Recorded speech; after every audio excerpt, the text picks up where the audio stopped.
Hey everyone, this is Jonah with Gray Area. In today's interview, I talked to Italian duo Adne, who are making waves in the minimal tech house scene.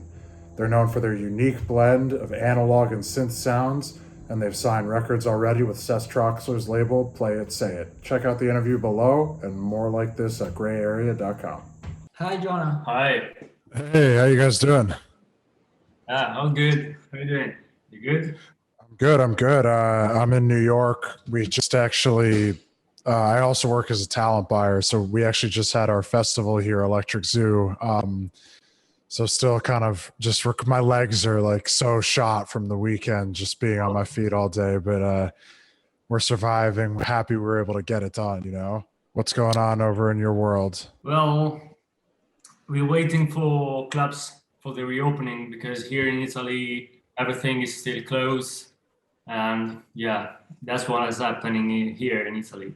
I have seen that in UK or in America everything is started again, but here everything is locked. So we're waiting for play again here.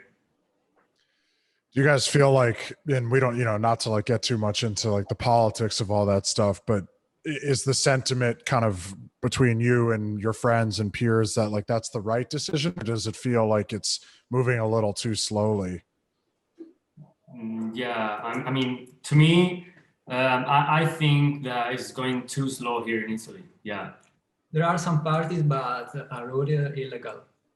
People make rave, but can't. yeah, that's a movement. I mean, something is happening because people want to dance, want to listen to music, so they go to they make raves so they can dance and listen to the music. But as I said before, we're waiting for the club for the reopening. It's too slow. Everything is going very, very slow here.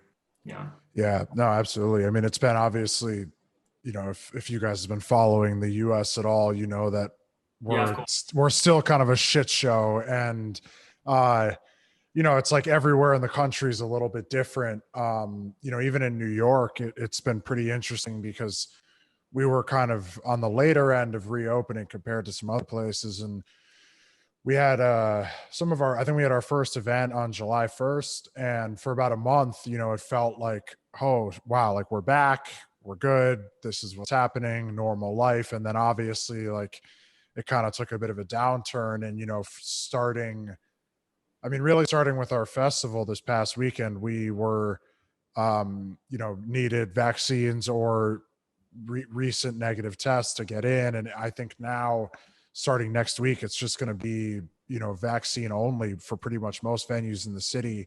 But then conversely, if you go down to Miami, it's like a free for all, do whatever you want. But Yeah, it's like living in another world. Yeah, completely. I mean, for us, we sing, especially in the UK, where we see there are a lot of festivals, and when we see when the DJs post on Instagram, it's like, wow, I want to be there. Yeah. I want to be there, but We are waiting for it. that's smart. Yeah, it's tough. I mean, I know I just saw Cream Fields just happened, and I don't know if there was any. that was crazy. Oh my God. And I mean, that's one of the biggest in the world. And, on the same side in the US, Bonnaroo, which is probably one of the 3 or 4 biggest festivals that happens here, they canceled last minute, but for like the first time in 2 years, it was actually because of weather, not COVID. And as much as it sucks, it was almost refreshing to see something like that. But obviously we don't, still a hurricane. But, I actually just wanted to ask, since you guys touched on it, and, the scene is totally shut down there right now, but given, you guys coming up in Italy, I'm wondering if you could just tell us a little bit about where you're from within Italy and kind of what the scene is like there and how you've observed it change and grow, over your career. Yeah, I'll go first. So we from Florence, in the middle of Italy, and shall I start where we met? We met 10 years ago. Yeah, I think around yeah, 10 years ago. 10 years ago.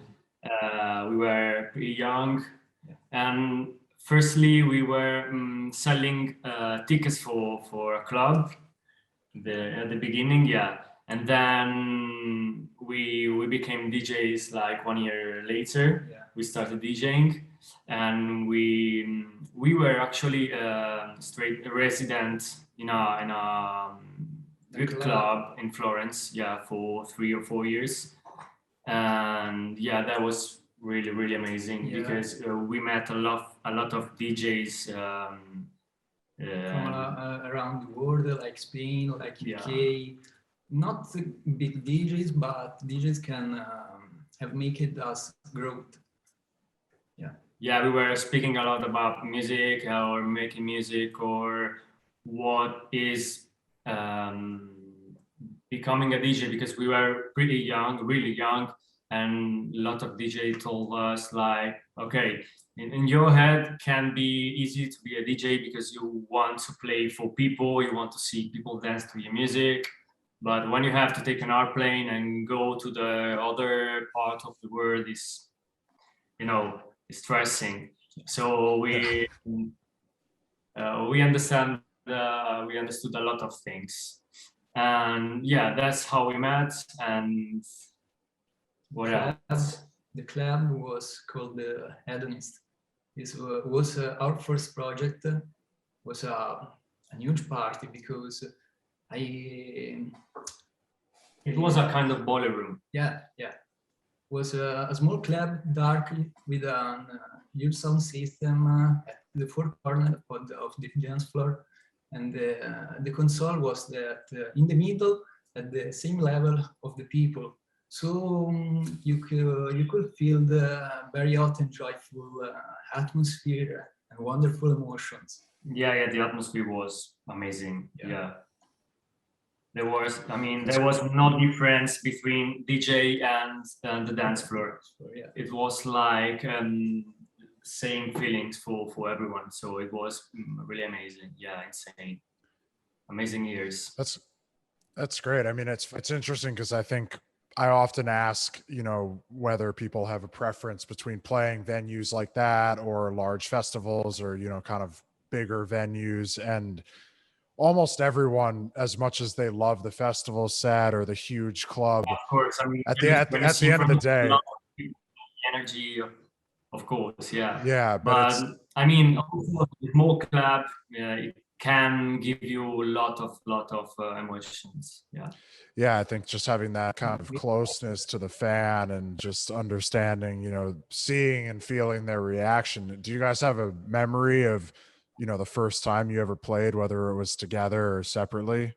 Yeah, of course. Yeah. I mean, I started before. I was playing alone because I started 3 or 4 years before him. But when I remember, the first time we played together here in this town. So yeah. When no, continue. I think at 14 or 13 years old, attending some small parties here in the city, and I remember seeing and observing these guys playing records, and I would have liked to learn it, but I didn't know if I ever had the chance to do it. And sometime later, a friend invited me to join a public relation group, and it's there that I met Mirko. Yeah. So obviously, you guys have known each other for a while, and as you just mentioned, you had this residency for a couple of years. What kind of prompted the Adne project, and what was the inspiration on the music and the direction, and just kind of, was it a meshing of two ideas, or just how did that get started after, collaborating for a while already? Well, working in two is not easy at all. But for us, it's something that, I mean, I have some kind of ideas for making music, and he have others. I am the black, he is the white, I am the night, he is the day, So we combine everything, especially in the studio. So also actually we love acid music, so we try to put acid sounds on our tracks. And when we were young and we wasn't a DJs, we were going to club, listening to a lot of DJs. I was a huge fan of Seth Troxler, which we met and we released some tracks on his label. So we're super happy for this. And I have this kind of how to say it. I don't remember the word, but I mean, I listen a lot of Seth Troxler DJ set on at Cocorico. You know Cocorico in North Italy. It's a huge club. Yeah. So I was listening to him or Martinez Brothers. He was listening more kind of Villalobos vibes. Yeah. Villalobos, or I don't know. Yeah, I mean, he's more minimal.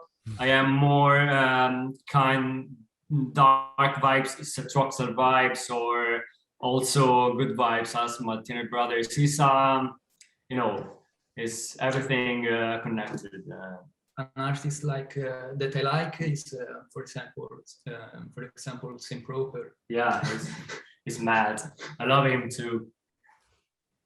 I listened to Sam Proper set in London a couple of years ago. It was insane. Yeah.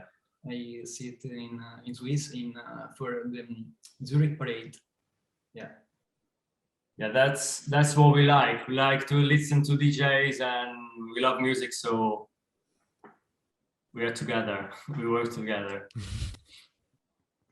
That's great. Yeah, no, I mean, I listened through everything you guys put out so far, and it's like the minimal sound, I think, is having, I don't know if a moment is the right word, but it feels like it's becoming more and more popular, and guys like Michael Beebe and Martinez Brothers and Seth Troxler are kind of gaining steam. And, you know, yeah, I mean, the solid groove parties that they're having, like those are huge with Pasa. And, you know, I'm just wondering, kind of, I was looking through your Instagram and everything. It seems like you guys are very interested in hardware and analog sounds. I'm just wondering if you could like touch on that, and if you have any favorite pieces of hardware to use in the studio, and like, you know, just what that process is like for you when you're getting in there. Well, good question. Want to go first? No? Okay. So, well, where to start? I mean, we started playing with vinyls, with Tractor, and then we tried with CDs, and then we tried with USB, but it was missing something.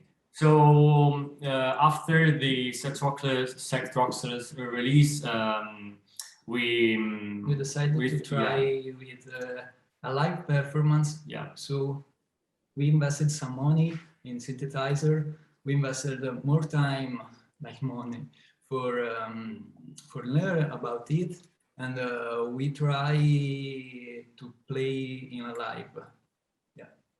Yeah, and I mean, in the studio, we started producing with Ableton, with just VST or plugins. So we changed everything. I mean, the process changed a lot, and it's kind of crazy that you everything have to change cables, and all this stuff is so stressing.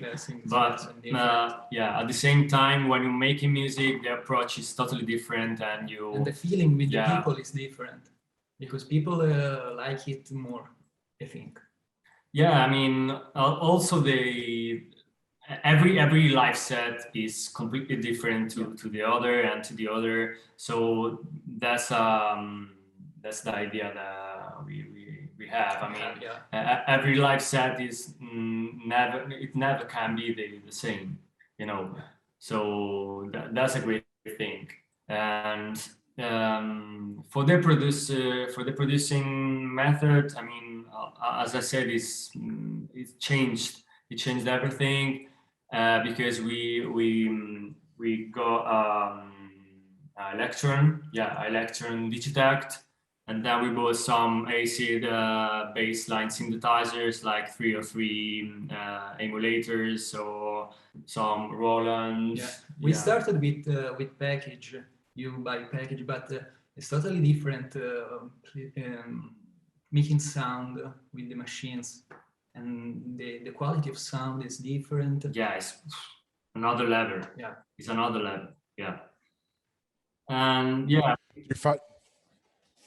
I was just going to ask, do you record, like, are you still recording it through Ableton or another software, or just for the uninitiated, like how, you know, I think for someone like my perspective, like I understand what you're saying, but I think for a lot of people, the conceptualizing like what analog even means, it can be like a scary thing for them. So what does that setup in the studio look like? Well, a mess. It looked like a mess. Our studio is full of cables, you know. Yes. I mean, for people who don't know anything about it, I mean, how to explain it? I mean, when you produce just when you use just Ableton or Logic or GarageBand, whatever it is, it has a lot of instruments inside. So in one box, I mean, in a computer, in a laptop, or whatever, in an iPad, or also in the iPhone. And when you have a studio, so you have that material inside your studio, inside your house. It's like having your laptop, you know, it's full. When your memory is full, and you have the studio full of instruments, it's like having no memory in the laptop. It's the same. So we have a lot of synthesizers, cables and cables and cables. You know, that's the main problem to have synthesizer cables. I have to say. We record in Logic. We make the bounce, but the master is done out of our studio, in a studio with Pro Tools. So when you're performing live, for you guys, is the idea like you just don't want to be using CDJs, period? Or like, is there ever an instance where, you know, you would consider going back to that DJ set kind of setup? Or for you, is it like we need to be playing live because this is just what the vision for our music is? No, I mean, sometimes we also play with CDJs and we do DJ sets. It depends also to the club and to the availability. And the situation. Yeah. Some situation require to play with vinyl because the music is kind of different, and then some situation is better to play with CDJs or CDs. What do you have? Because we don't have the possibility to play alive, to position all the machines, the sound, the synthesizer. So we don't have a rule. When you're just thinking about, you know, like in the perfect world, you guys can spend whatever you want on the live performance and, you know, have an awesome stage set up and all that, which I'm sure will be the case in a couple of years. You know, the only person in my mind that I think of that I'm kind of comparing is like how Richie Houghton kind of builds his stage when he does that full live performance. Is that kind of how you envision it, or, you know, what does it look like to you guys when you're able to eventually do it how exactly you want? Well, what we love is freedom. Yeah. Because you know, when you're a resident in a small club or also in a big club, when you have to open before big DJs, you have to play that kind of music that is not that hard, because people have to dance, but you have to prepare people to the guests, you know. So when you're playing live, you're playing like a guest. Also, if you're doing a preset or a warm up, so you're free. You're totally free. That's what we like most. Yeah. Am I right? Yeah. Yeah. I think it. No, that's great. Do you find when you're performing, like, are you trying to focus mostly on playing your own music, or does it just depend on, like, as you mentioned, if you're playing a vinyl set or you're on CDJs, it's just crowd dependent? Yeah, it depends. Depends because if you do live, you have to play your music. I mean, we try to do a hybrid set, like playing live and then play some other tracks from all the DJs. But I mean, it's difficult. Yeah. If we play live, we have to play all music. Yeah. Yeah, and if we play with CDJs, I mean, yeah, we play also our music, but mostly we play all the tracks. Other tracks, yeah. Awesome. Well, as you guys mentioned, you've released a couple times now, I think, with Play It, Say It, which is Seth Troxler's label. And, he, of course, is a big influence for you. I'm wondering if you could just tell us, like, how you guys connected with him at first. And, this project has really just started pretty recently. So what does it mean to you guys so kind of early in your career with this to have somebody like that just give you that sign off? We knew Seth Troxler, I think, three years ago. Yeah. Here Maybe in 4 Italy, before, yeah. Here in Italy at in a party at Iseo Lake, and we start to talk with him and with his manager, and he discovered our project. He liked it, and we start this collaboration with him. Yeah. Yeah, and also I have to say that I'm a huge fan since I remember of Seth Troxler. As I said before, I have listened to a lot of DJ set of him here in Italy and also in Spain, in London a couple of times. And this collaboration also started with Leonardo Bonelli, which we met in our residency years. Yeah, he was taking care of artists. He was working as artist management. Was calling all the artists playing in that club. So we first met him, and we were actually with him where we met Seth Troxler. He released a year before a track in his label, yeah. And then we tried to work together with Leonardo. So we had 6-hand practice and jam in the studio, and we gave birth to this release. Yeah. That's awesome. Yeah, I actually just had the opportunity to interview Leonardo. Gosh, I was in the last couple of weeks, and he obviously spoke very highly of you guys, and you guys have put out a lot of music with him. Thank you. I'm just wondering, it's like, obviously you have your process when it's the two of you producing. How do you know when you have a third person coming in, like, how are you able to tell that it's going to work? And then once it does, what's it like adding another set of hands, as you said, into the studio? Well, that's because we know well Leonardo, and we know the artist. We met him for the first time, I mean, not 10 years ago, but kind of like 8 years ago. So when we start our project in Adonis. Yeah, so because he was an artist, a guest at Adonis for the first time, or maybe. And what's interesting that he's mainly working with VST and plugins. I mean, his studio is amazing.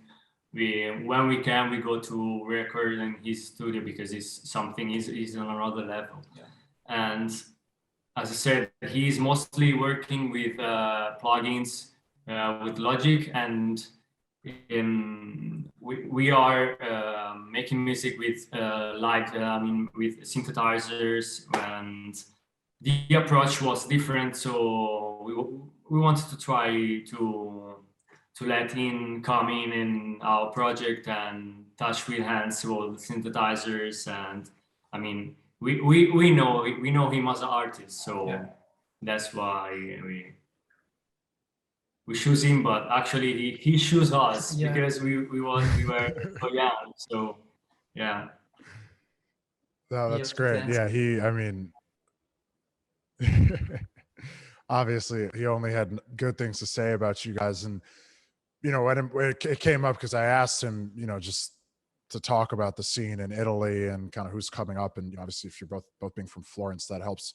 You know, you touched on it earlier, but I just kind of wanted to go back to it. You know, as guys, you've been around in Italy working as DJs for about a decade now. What have you observed kind of change over the years? Obviously, you know, the last year and a half is its own thing, but just kind of from when you started till, you know, pre-pandemic, what were you noticing that's developed? Actually, we can stay here talking all the night, the whole night, because everything is changed this decade. When we started, there was a huge hype on the dance music here.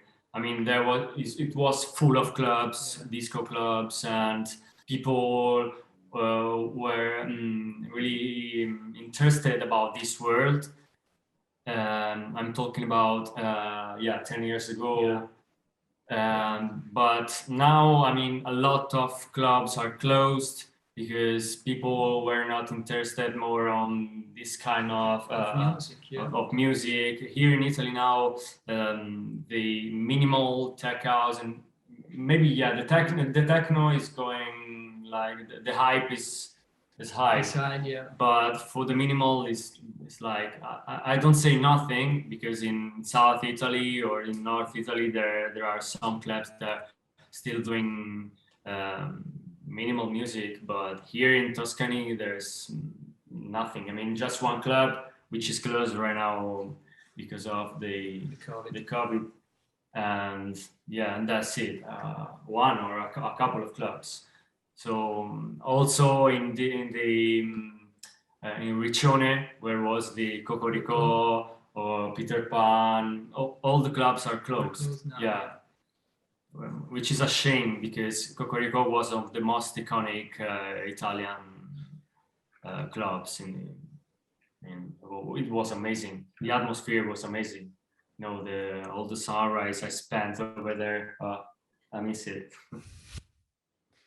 Do you guys see yourself trying to stay in Italy kind of long term, or do you envision ever, you know, trying to bring the project somewhere else or base out of another country?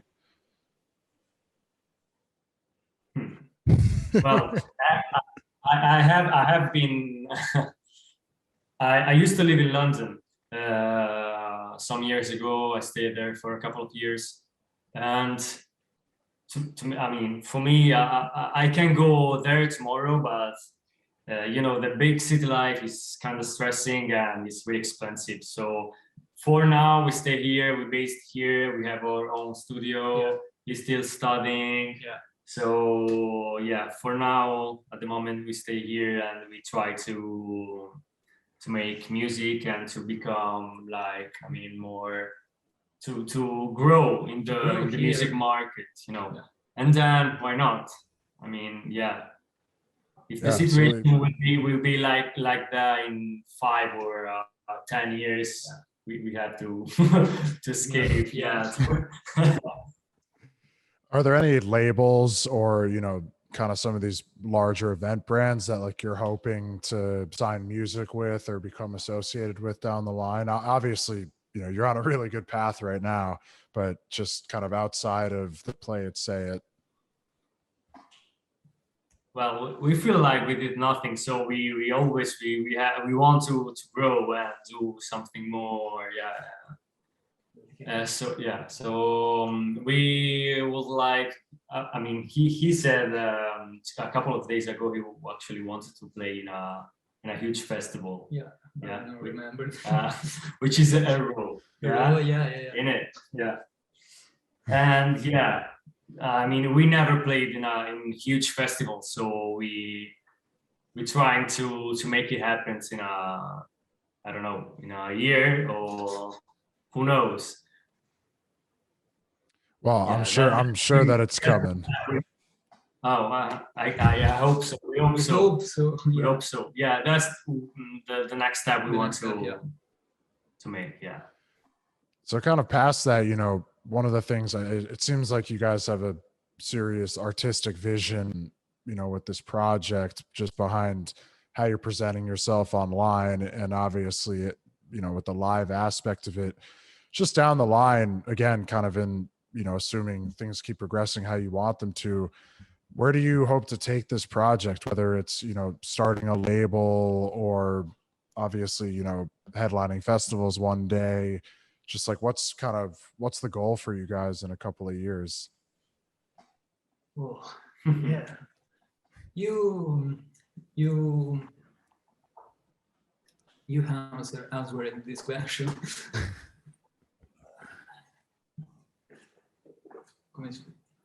I go first. Yeah. So, It's not easy. Yeah, it's No, not easy. I know. I mean, yeah, we have a open vision to all kind of music. We also collaborate and work with museums. I mean, in next week we will play in an exposition in Yeah. Florence, which is in Manifattura Tabacchi, and we will have a huge wall of come si dice cazzo Dio? Sound system. Yeah, a huge sound system wall, and we will play live over there, kind of experimental, and also it's a mix of experimental sounds, natural sounds, and our genre, which is minimal techno. So it's a hybrid live set, which will be, I think, crazy. Yeah, But if it's no a real party, cause the COVID. Yeah, it's not point. It's our art exposition. So yeah, that's our vision. I mean, we want to be free about music. We listen a lot of kind of music. I mean, I'm into jazz a lot. I discovered music when I was 3 years old. I started play drums in the orchestra, and then I started guitar, African drums. He studied piano. So we both are musicians for DJs, and we listen a lot of, as I said, jazz or rock music, lo-fi, Yeah. experimental. So we want to be free and express ourselves. Yeah, that's the main thing, as we said before. Yeah, freedom. If it will become a real work, we like it, but now we can know at the moment. Yeah, no, absolutely. Well, listen, that's all I got, but I really appreciate you guys coming on, and you know, the music has been awesome, and like I said, talking to Leonardo about you guys, like he was just heaping praise, and you know, I think just doing the live stuff in this world is pretty unique, and so I encourage you to keep going for it, and we're really looking forward to watching you guys grow. And you have new music coming out. Was it like last week or coming up? In the next month, we will release some news again. Yeah, which is the Dennis Cruz label. He's Yeah, amazing. this week we had a release in Leonardo label, which is Junk. Yeah, it's a single, and then we will have this Dennis Cruz label release. Yeah, upcoming. So Awesome. Well, we'll really look forward to that. I'm a huge fan of Dennis Cruz. I feel like he can't miss. So I'm sure that this track is going to be really great. So it's a pleasure to release music for him. Yeah, absolutely. Yeah. That's awesome. Well, listen, you guys have a good night and keep doing your thing, and look forward to connecting soon. Thank you for having us. Thank you. Yeah, awesome. Have a good one, guys.